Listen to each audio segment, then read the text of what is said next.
What's up, everyone? Rayce Robinson, your favorite Florida mortgage broker. So, rates are up, stock market's down, inflation is up, affordability is crazy, housing inventory is down. So, is the market going to crash? Should you buy a house in 2022 or just sit this one out? A lot of people are asking this question, which I think is a fair question and one you should really ask in every market. So, in this video, I'm just going to go kind of what the numbers say. What you should be paying attention to is either a home buyer or a homeowner, and things that you want to know going forward that's going to affect our market really here and all over the country. Now, I did a quick search on YouTube, is the market going to crash? And you can see right here, there are a million videos on the market going to crash.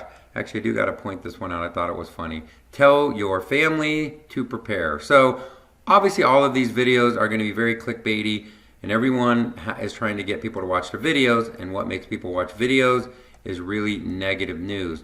But there are actually, plenty of articles out there. Home affordability is near the worst on record as mortgage rates spike. Rising mortgage rates are causing more home sellers to lower their asking prices in some markets. I just did a video on this as well, which begs the question, what is this a good market? Should you wait? All of those questions, I think that buyers are in the back of their mind. And so what do we need, again, to be looking at, paying attention to? And I'll preface it with this, is I kind of feel like most people doing videos or giving advice fall into two camps. Either one, the market's always going to crash people. I've had buyers that didn't buy, for the last 10 years because each year the prices were higher and they were for sure the next year was going to be the one. And then I have what I consider market cheerleaders, and I would say I fall into this camp, which we have a bias. We want the real estate market to be good. So we're viewing the numbers through the lens of, what makes the market good. And I like to look at the market. I went through the crash. I own real estate. I was devastated in 2008, both me and my family. And so one of the promises I made to myself, to anyone I ever talked to, is that to not try to fall in those two camps, to just know what the numbers I'm looking at, evaluating, because if anyone tells you the market's going to crash or not going to crash, they're just not telling you the truth. Because the reality is, really no one knows. I remember in 2005 and 6, people were saying there was no chance the market could change. So a better way to think about markets, and I would say this is all investing, I like to look at it as, so in Florida, we have hurricanes come through, and we get all of these tracks that show the potential, path of a hurricane. And obviously, the further it is away, the harder it is to know where it's going to go. So inevitably, every year we get different tracks that they're showing could, and I'm in Orlando, come right over Orlando, which is very rare. But if you think hurricanes never hit, they do. So as the hurricane gets closer, they can kind of zero in on where that hurricane's going. And to me, that's what data is. It's a way to look at the numbers, to evaluate, to determine, what's going on in the market, and what are the numbers that I think we should be paying attention to right now and also going forward through the rest of the year. So 2008 was definitely a hurricane. And when I look at 2008, you have to think about what created that storm. And low inventory is a part of what's going on now and was going on then. But so much is different from 2008, especially as far as the lending standards. Plus most people were way underwater. And right now, the average homeowner putting down is over 20%, 740 credit score. So the makeup of the actual buyer, the buyer pool that are buying real estate is completely different from 2008, where almost anybody could buy a house. Now, that being said, it is fair to look at, because 2008, at least for me, was the only type of really massive market downturn I was part of. And when I look at now, even though I see the differences, I do see some similarities. I do think, though, people have a lot of things compressed in their mind that aren't really useful, like market downturn, market crash, increasing inventory, inflation, recessions. All of those are each different things. So, for example, real estate has often done well in recessions, and most recessions last, I think, less than 12 months on average. And increasing inventory Actually, here's an article here I found on Reddit about home asking prices appear to be returning back to earth in major metro cities, and it lists some of them there.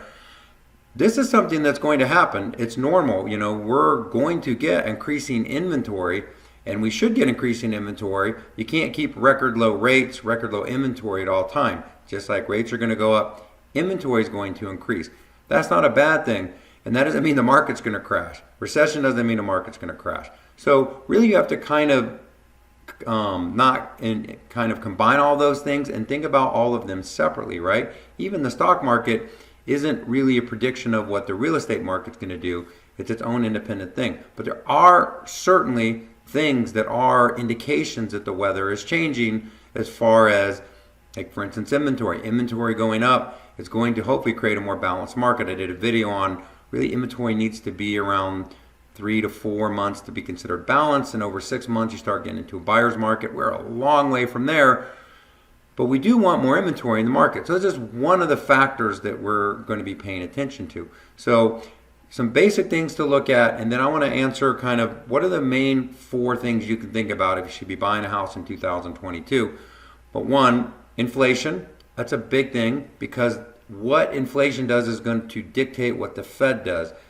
If the increasing rates are definitely going to create a headwind in the market. Think about if rates were 40%, right? Nobody would buy. But my dad had a house at 14%. And during the 2005 and 6, when it was, really most of 2000 up until 2008, rates were in the 4 to 6% range. So higher rates are kind of normal. We were at really record low rates. And so, what the Fed does with inflation and making money cheaper or more expensive, though, does create a headwind. And what it really does is it creates people that qualify for less, right? The average price on a $350,000 home is about $350 to $400 more per month than where it was just over a year ago. So that obviously affects what people qualify for. So inflation is something. And then cash buyers is something I pay attention to. Cash buyers, they don't care as much about appraisals. If you're a trade-up buyer where you've made a lot of money and you're buying another house, they qualify a lot easier. They're not as payment sensitive. But as cash buyers fall out, again, just like there's record number of, record low inventory, there's really record number of cash buyers. That's eventually going to change, and you have this whole other group of buyers that have to qualify. And so that's where rates will impact, and we do want to see how that, how that factors out over time. There's a lot of people saying that the Fed could lower rates again next year, because remember, they're kind of stuck in this position with trying to, go after inflation, but at the same time looking at how they, what they do impacts all the markets. So watching the Fed and inflation is a big one. Watching cash buyers is another big one. And ultimately, it really just comes down to inventory. Right now we're less than 3 weeks of inventory in a lot of markets. As that goes up, then you're going to find affordability get better. There is no magic formula getting around supply and demand. When demand is low, prices are going to go up. And as supply goes up, that prices are going to tend to come down. That doesn't mean they're going to crash, but they're going to definitely steady out. And obviously at a certain point, if there's enough supply, then you are going to get sellers competing for buyers, and then they're actually going to lower prices. That's just supply and demand. So what should you be asking yourself if you're not, if you're selling a house or you're thinking, should I buy in 2022? Here's 4 things that you really, really should consider if you're going to buy a house this year. Instead of trying to time the markets, which is almost impossible, no one knows how long there'll be lower inventory. And if you would have waited, any time in the past few years, it was a mistake. And even though rates are higher, rates will come down at some point and people will refinance. So to me, rates are not a reason not to buy either. So these are to me, it's not answers. People always want the answers. I think it's good to have better questions that you're asking yourself to know if you should buy. And so these are 4 questions that if you can answer no to, then you definitely should consider buying. So 1, FOMO. Are you buying because of FOMO? If the answer is yes, then don't buy. Because fear of missing out makes buyers make bad decisions. I see buyers buying houses that really don't work for them. By that meaning, maybe they got 12 kids and they're getting 2 bedrooms. That's just not really that workable. And I do understand buying a move-up house where maybe later you'll turn it into an investment property or something, but it still has to be livable. You don't want to be 6 months from now and say, wow, this house just doesn't work. Also, just did someone who bought a house almost an hour away from where they work. And, if you've commuted a lot, that does get to be a pain over a while. So those are all factors. Home inspection issues. I see people really ignoring some big inspection issues just because they really have the fear of missing out of buying a home. And so there's lots of good reasons to buy a home, but if it's strictly fear of missing out because you just want to buy a house and you feel like you need to buy a house, to me, if you're answering that question, yes, definitely maybe sit this out for now. 2, if you're just speculating. So if you're not, most people are not professional flippers, which is a different conversation. A lot of people bought a house a couple of years ago and are selling them now, made a lot of money, that's awesome. But if you're buying strictly because you're planning on buying now and you're knowing the housing prices are going to go up, just remember the market is not going to go up at 10, 15, 20% a year. There's many, many years over the real estate history where not only real estate has gone down, but just went up maybe 2 or 3% a year. And so if you're buying strictly speculating, then that's probably going to be a mistake. So again, most people that are buying a home, you really want to be buying a home for more than just a few years. Reserves and down payment. This is a big one for me. It's what I've taught my kids. It's not to say that you can't do a low down payment loan. There are some people that say only when you have 20% saved up. I don't know if I agree with that. Obviously, I've bought a lot of homes where I didn't put that much money down.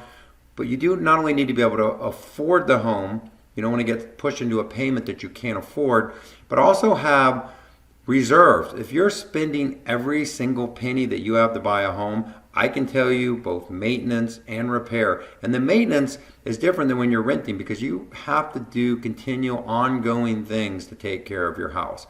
And if you don't do that maintenance, it will lead to bigger repairs. So having at least 3 months to 6 months in reserves is probably a good thing, or is definitely a good thing. And if the payment is so high and you look and say, well, we still need to buy a car and we still need to do these things, and you're not going to have any money to take care of the house, and then to me, then you may not be ready to buy a house and you want to save a little more money. And then 4, this kind of goes back to that kind of the fear of missing out is if you're going to move in the next couple of years, I think that most of the time when you buy real estate, other than some anomalies, there's a lot of transaction costs with real estate commissions, with mortgage costs, transaction costs in and out, that it normally takes a few years in a normal market to be able to recoup that money.